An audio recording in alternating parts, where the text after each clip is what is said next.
В Ухте начинается ремонт лестниц. Целый блок из 3 конструкций по Советской, проспекту Ленина и Космонавтов подрядчики рассчитывают отремонтировать до зимы.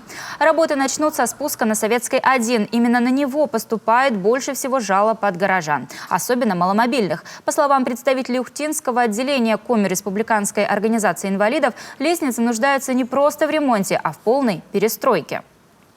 В травмоопасном состоянии, не просто для людей с инвалидностью, а вообще для людей, для обычных, я даже не беру там колясочников, просто обычные люди могут себе что-то сломать.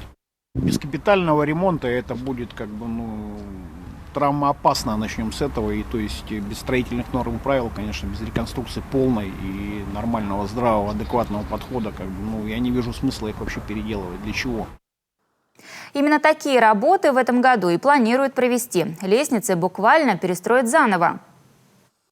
На данных лестницах будут проводиться работы по демонтажу полностью старых лестниц, металлических конструкций, ремонту отмостки этих лестниц, то есть боковых, где держатся перильные ограждения, потому что там прошло тоже также разрушение.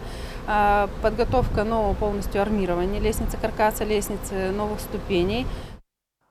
Аукцион выиграла местная подрядная организация. Работы начнутся в понедельник.